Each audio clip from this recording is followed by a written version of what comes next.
Esto dice el Catecismo de la Iglesia Católica. Bien, hoy es jueves 15 de julio del 2021. Vamos a preparar nuestro encuentro de estudio bíblico sobre el Evangelio del próximo domingo, 18 de julio del 2021, ¿no? Que es San Marcos en el capítulo 6, versículos del 30 al 34. Pero como lo hemos dicho en programas anteriores, ¿no? Nuestro estudio consiste en tomar el Evangelio de cada domingo y mirar a ver qué dicen de este Evangelio las Sagradas Escrituras, la tradición apostólica y el magisterio de la Iglesia. Y al final, pues, vemos de qué manera puede ser aplicado esto en nuestras vidas, en nuestra cotidianidad.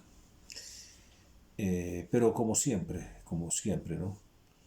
Para no decir nada por cuenta propia, sino, pues, para hacer este encuentro como Jesús quisiera y merece que sea realizado, vamos a pedirle a nuestro Padre Celestial en nombre de su Hijo que nos mande su Santo Espíritu.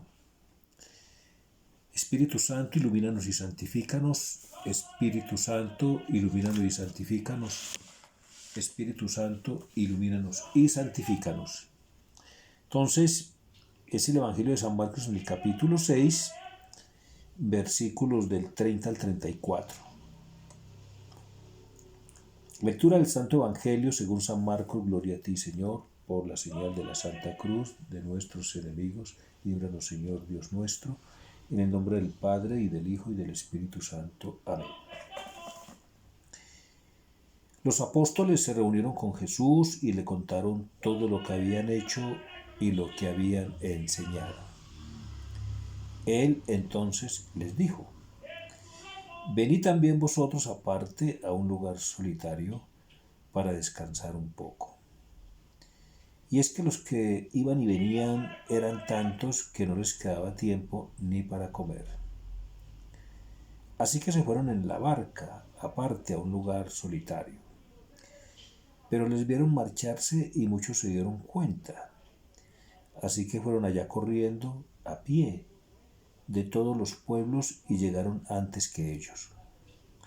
Al desembarcar, vio tanta gente que sintió compasión de ellos, pues estaban como ovejas que no tienen pastor, y se puso a enseñarles muchas cosas. Palabra del Señor. Gloria a ti, Señor Jesús. Bueno, veamos qué dice la Sagrada Escritura de este Evangelio. Pues, qué mejor que ir a la primera lectura, a la primera de este domingo. Jeremías en el capítulo 23, versículos del 1 al 6. Dice así.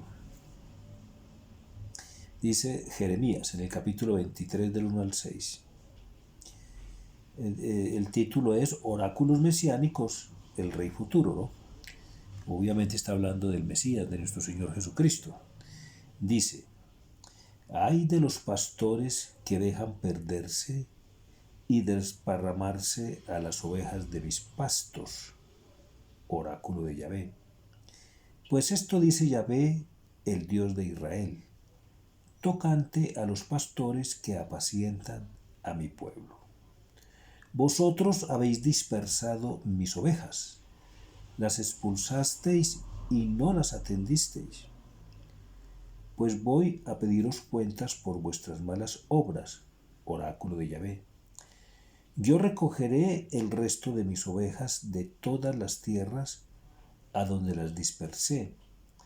Las haré tornar a sus pastos, criarán y se multiplicarán. Y pondré al frente de ellas pastores que las apacienten, y nunca más estarán medrosas ni asustadas, ni faltará ninguna, oráculo de Yahvé. Mirad que viene un día, oráculo de Yahvé, en que suscitaré a David, un germen justo.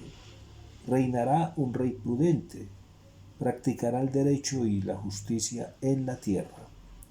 En sus días estará a salvo Judá, e Israel vivirá en seguro. Y este es el nombre con que le llamarán: Yahvé, justicia nuestra. Palabra de Dios, te alabamos, Señor. Muy bien. Mire pues cómo Jeremías está hablando, empieza con un ay, ¿no? Ay de los pastores, ¿no? Que no hacen su labor de pastores, pastores del Señor, ¿no? Pastores santos, como tienen que ser, ¿no? Dispersan las ovejas, ¿no? Y en vez de protegerlas del lobo, las dejan a merced del lobo, ¿cierto? Entonces, dice esta lectura que Dios a través de esta lectura, que Él mismo pues va a recoger las ovejas, ¿cierto? Y les pondrá pastores. Pues de alguna manera se está refiriendo a este evangelio, ¿cierto? Les pondré pastores. Primero un rey justo, ¿no? O sea, es Jesús, ¿no? Y a través de él pastores, pues los apóstoles, ¿cierto? De los que habla precisamente el evangelio. En la Sagrada Eucaristía, pues, en la liturgia de la palabra, Dios quiere que le contesten siempre, que le respondan a la primera lectura, a lo que Él nos dice en la primera lectura, pero no con palabras humanas, sino con sus mismas palabras. Por eso pone el Salmo en nuestras bocas, ¿no? Y el salmo que se lee, estaba hablando de las misas dominicales, pues sí, en todas. El Salmo que se lee es, pues, después de la primera lectura, es una clara respuesta a la primera lectura, ¿no? Dios se está quejando de la mala conducta de los pastores, ¿no? Pero está diciendo que va a haber un buen pastor y que ese buen pastor va a colocar buenos pastores. Por eso el Salmo de la respuesta es perfecta, ¿no? Ese Salmo 22 tan lindo, ¿no? El Señor es mi pastor, nada me falta, ¿cierto? El Señor es mi pastor, nada me falta. Me conduce hacia una fuente tranquila, ¿cierto? En verdes praderas me hace recostar, en fin. Es una clara respuesta ese salmo a la primera lectura, ¿cierto? Por supuesto que se está refiriendo a Cristo, ¿cierto? La segunda lectura, fíjese que nos va a decir esta lectura de los Efesios, nos va a decir cómo Cristo es pastor. Cristo de los dos hombres, de los dos pueblos, ha hecho un solo rebaño, o sea, de los judíos y los no judíos. Es decir, de los judíos y los gentiles, ha hecho un solo pueblo. Y Él es el pastor de ese nuevo pueblo. En el templo de Jerusalén existía un muro que dividía a los judíos de los gentiles, se llamaba el muro del odio, ¿no? Porque los gentiles no podían pasar para allá ni los judíos para acá, era un muro que los separaba. Pues Jesucristo derribó ese muro con la cruz. Y de los dos pueblos, de los dos hombres, judío y no judío, es decir, judío y gentil, formó uno solo. Por eso San Pablo va a decir que de la cruz de Cristo nació una nueva raza de hombres, ¿no? Los cristianos. Los cristianos. Son muchas, es mucho de este Santo Evangelio como de todos, como de todos.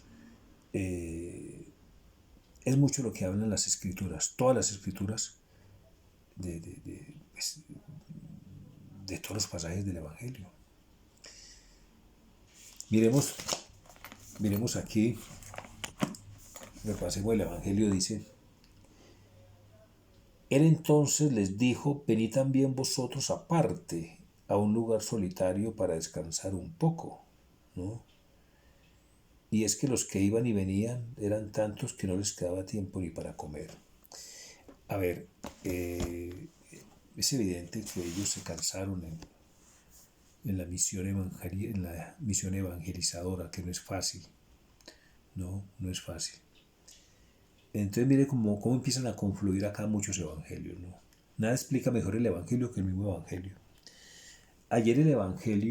Ayer 14 de julio del 2021, el evangelio de Mateo fue: venid a mí todos los que estén cansados, o fue hoy, creo que fue hoy el de evangelio de hoy, sí, fue el evangelio de hoy, 15 de julio, el evangelio de Mateo, decía: venid a mí todos los que estén cansados y agobiados, que yo los haré descansar, ¿no? Pues ese es este evangelio, ¿no? Los discípulos están buscando a Jesús para descansar, ¿no? Y Jesús les está diciendo: venid a mí todos los que estén cansados y agobiados, que yo los haré descansar. Y es muy bonito esto porque en Jesús hayan descanso no solamente los que están cumpliendo su misión, ¿no?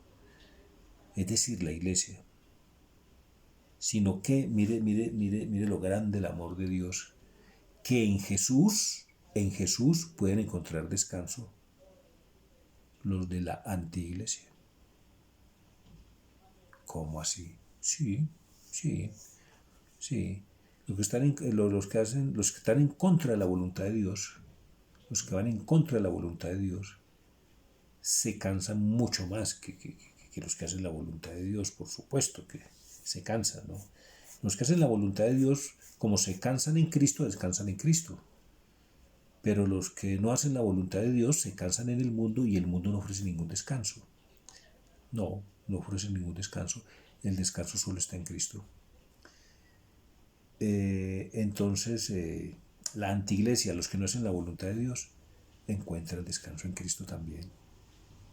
Por ejemplo, el hijo pródigo. El hijo pródigo regresó de un viaje del pecado, ¿no? Se alejó de la casa paterna bajo una libertad ilusoria. Se alejó de la casa paterna, se sintió cansado y solo encontró descanso cuando volvió a la casa del Padre. Sí. En estos días se leyó un evangelio que decía: te doy gracias, Padre, porque ocultaste estas cosas a los sabios y entendidos y se las revelaste a los sencillos, a los pequeños. Pues también converge este evangelio aquí. Porque en su tiempo, ¿quién eran los sabios y entendidos? Pues los escribas y fariseos. ¿Y quiénes eran los pequeños? Pues unos humildes pescadores, ¿no? Unos humildes pescadores. Sin embargo, la salvación fue revelada a ellos. Sí, porque Cristo es la salvación misma, ¿no? Cristo es la verdad. Y estos humildes pescadores tuvieron acceso a una cátedra de la sabiduría increada. Sabiduría celestial, sabiduría increada, ¿cuál no es la cátedra de la cruz de Cristo? ¿No? Cosa que no tuvieron los sabios y entendidos de su tiempo. Hoy por hoy pasa algo igual. Hay teólogos muy buenos que conservan la humildad y ante Dios se mantienen pequeños, ¿no? Y no se ponen en contra de la sana doctrina de la iglesia, ¿no? Igual sacerdotes y obispos muy humildes y laicos muy humildes, que por más que estudian pues y se forman, por más que tienen acceso a la formación, se conservan pequeños y no se alejan de la sana doctrina de la Iglesia Católica. Pero hay teólogos pues y sacerdotes y obispos y laicos, no todos, ¿no? Algunos, que se vuelven obesos intelectuales. Sí, porque así como en el orden natural un obeso es una persona que tiene pues es un sobrepeso que le estorba, ¿no? ¿No? Le estorba. Así, igualmente hay una obesidad intelectual que son unos conocimientos pues, que no tienen fibra, proteínas, vitaminas, ¿sí? Que es donde está el alimento, pues el verdadero alimento, el nutriente. Se puede hablar de una obesidad intelectual, sí, por supuesto. Cuando un conocimiento nos aleja de Dios, cuando un conocimiento se toma de una manera que lo que hace es alejarnos de Dios, de la sana doctrina, ¿no? Y de poner en tela de juicio sus misterios, los milagros de Cristo y demás, pues sí, es una obesidad intelectual. Por eso Benedicto XVI es tan claro cuando dice la teología hay que estudiarla de rodillas. Qué bonito eso, qué profundo. La teología hay que estudiarla de rodillas. No podemos dejar de ser pequeños. Bien, y habría muchos evangelios que convergen acá y lecturas, pues, muchas lecturas de la Sagrada Escritura que nos podrían enriquecer mucho este evangelio, ¿no? Pero miremos lo que dicen los santos, los padres de la Iglesia, la tradición apostólica, San Beda. Dice: es preciso no solo enseñar, sino hacer. ¿No? Es preciso no solo enseñar, sino hacer. Fíjese que el evangelio empieza: los apóstoles se reunieron con Jesús y le contaron todo lo que habían hecho y lo que habían enseñado, ¿no? Entonces San Beda por eso va a decir, es preciso no solo enseñar, sino hacer, ¿no? Sigue aquí San Beda. Se percibe la gran alegría por el trabajo de los que enseñan, así como por el estudio de los que aprenden. Repito, se percibe la gran alegría por el trabajo de los que enseñan, así como por el estudio de los que aprenden.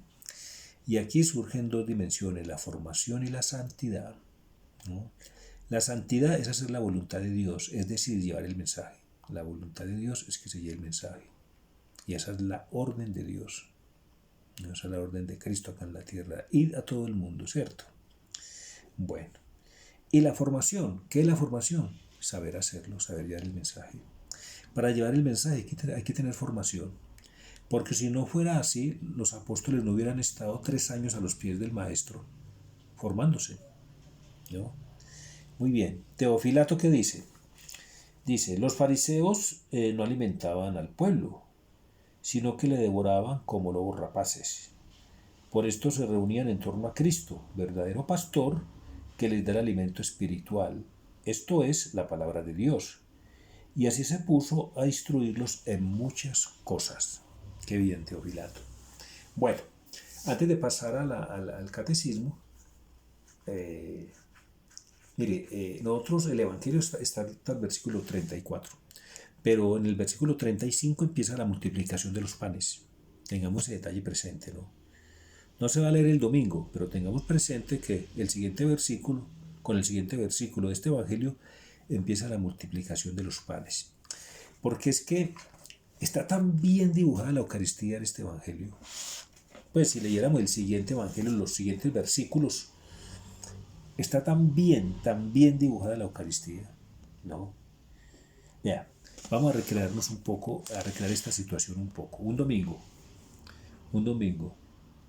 Si pudiéramos poner una cámara de televisión bien en lo alto, veríamos cómo empieza a venir gente de todos los lados, de los 4 puntos cardinales, ¿no? Y todos convergen hacia un solo punto. ¿Cuál? El templo, para la Eucaristía, ¿sí? Y llegan primero que el ministro. Que el ministro oficiante, ¿cierto? Que ya sabemos que el ministro que oficia la misa es in persona Christi capite, o sea, es Cristo, ¿no?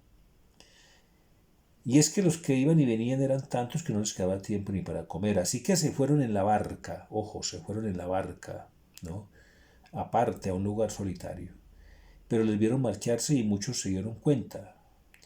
Así que fueron allá corriendo a pie de todos los pueblos y llegaron antes que ellos, ¿no? Llegaron antes que ellos. Está la gente cuando llega a misa, llega primero que, pues al sitio donde se va a celebrar la Eucaristía, pues, ¿no? Al templo como tal, llega primero la asamblea, los fieles, ¿no? Ciertamente es posible que el ministro llegue primero, pero está en la Eucaristía preparándose y revistiéndose y demás, ¿cierto? Pero al templo como tal, donde se celebra, pues llegan primero los fieles. O sea que aquí está muy bien dibujado, ¿no? Llegaron antes que ellos, ¿no? Al desembarcar vio tanta gente que sintió compasión de ellos, pues estaban como ovejas que no tienen pastor, y se puso a enseñarles muchas cosas. Claro, aquí podría verse perfectamente la primera liturgia de la iglesia, de la misa, ¿no? La misa tiene 2 grandes liturgias, liturgia de la palabra y liturgia eucarística. Entonces fíjense cómo aquí está haciendo, pues, alegoría, por decirlo de alguna manera, a la liturgia de la palabra, porque se puso a enseñarles muchas cosas, ¿no? ¿Sí? Es lo que hacen nuestros pastores, en la primera parte de la misa de la liturgia, pues nos enseña muchas cosas, ¿no? O nuestro pastor, nuestro único liturgo, nuestro único pastor, que es Cristo, yo soy el buen pastor, nos enseña muchas cosas, porque vienen las lecturas, por más que la hagan laicos lectores, pues es Dios hablando a través de ellos, ¿no? Y cuando se lee el Evangelio, pues es la voz de Cristo, y la homilía es la voz de Cristo, ¿no? Por eso, qué responsabilidad tan grande tienen los pastores de preparar muy bien las homilías. Bueno, el versículo 35 empieza a hablar de la multiplicación de los panes. Entonces vendría la segunda liturgia de la misa, que es la liturgia eucarística, donde en donde se convierten las especies, pan y vino, en el cuerpo y en la sangre de nuestro Señor Jesucristo, ¿no? Y viene la comunión, el alimento, ¿no? La multiplicación de los panes es alegórico, pues es figura de la Sagrada Eucaristía, ¿no? Multiplicación de los panes, ¿no? Un pan que nunca va a faltar, siempre va a haber suficiente para todos, inclusive de sobra. Siempre sobra en la multiplicación de los panes de tus 4 evangelistas, siempre sobra pan, ¿no?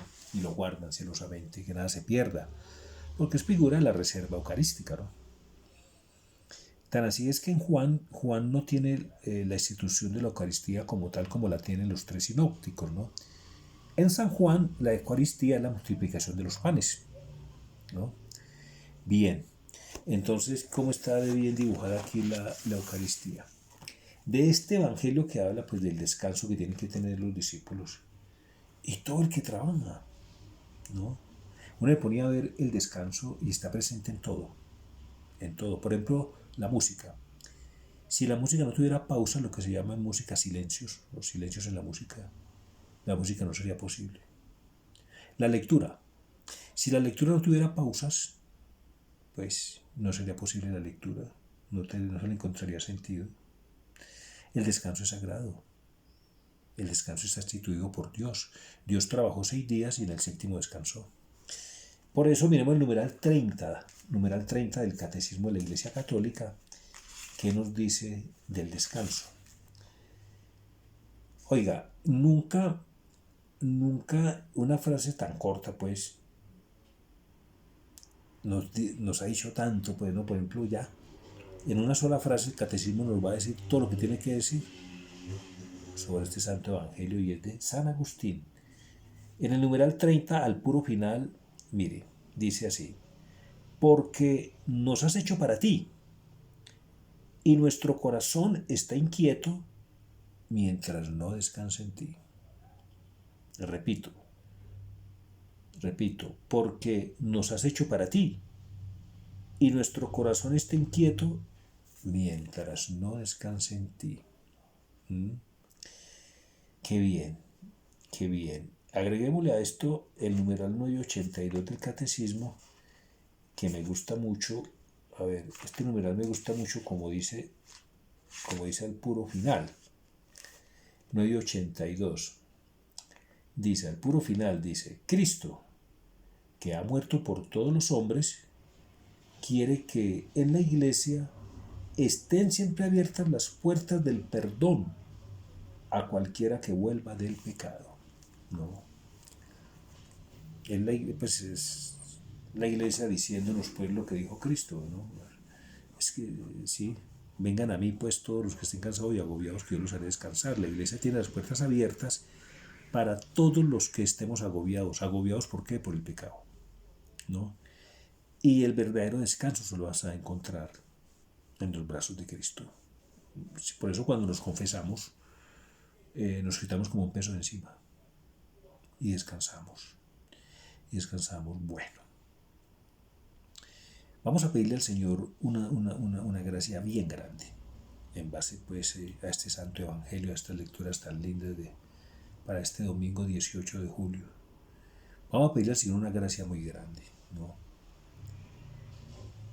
Que nos cansemos en Cristo. Es que se dice que el que muere en Cristo resucita en Cristo. Entonces, si nos cansamos en Cristo, si nos cansamos en Cristo, descansamos.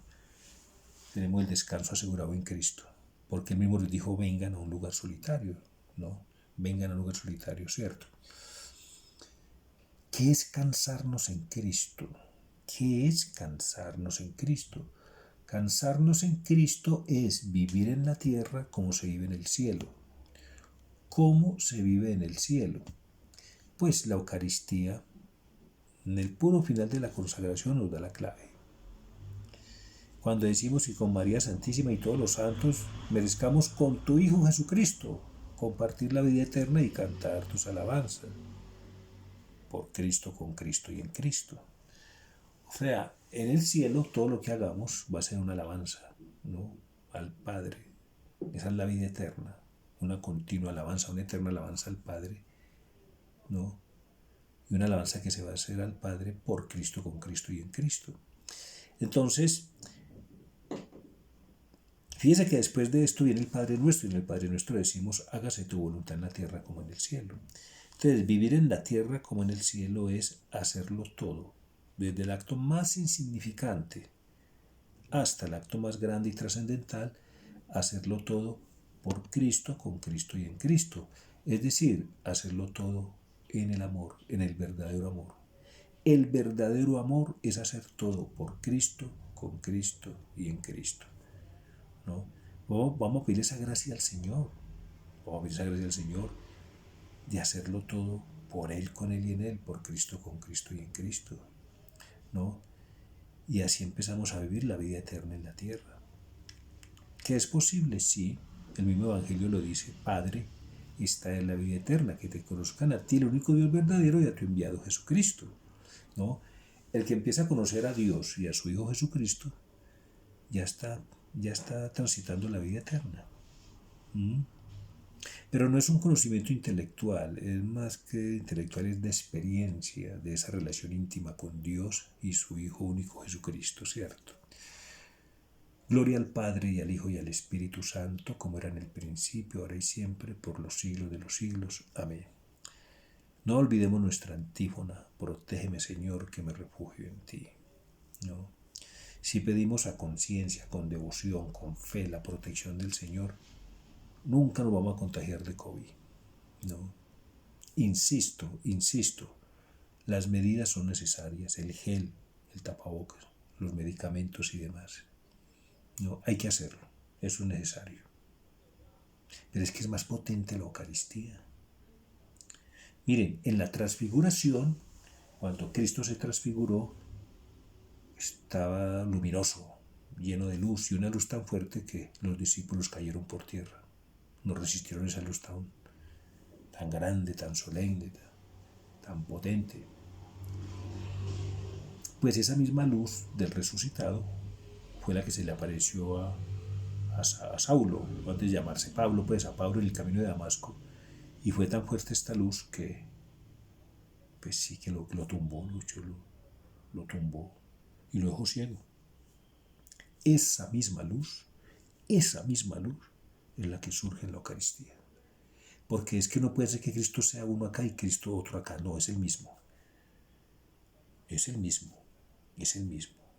El Cristo que nace en el altar, el Cristo que resucita en el altar, ¿no? Es el mismo Cristo que nació del vientre de María, es el mismo Cristo que colgó de la cruz, el mismo Cristo que resucitó al tercer día. Es el mismo Cristo que está en la hostia consagrada. Entonces, si es verdad que la hostia consagrada es el cuerpo de Cristo y la sangre de Cristo, tiene que tener un valor sobrenatural, un valor sobrehumano, ¿no? Lo que pasa es que no creemos. No, si creyéramos, la Eucaristía es la medicina más potente que puede haber en el cielo y en la tierra. No es posible que pueda haber una medicina más potente y superior, no lo es. Qué dicha que el Señor nos dé la gracia de creernos esto. Gloria al Padre y al Hijo y al Espíritu Santo, como era en el principio, ahora y siempre, por los siglos de los siglos. Amén. Saludos a sus familias. Dios los bendiga.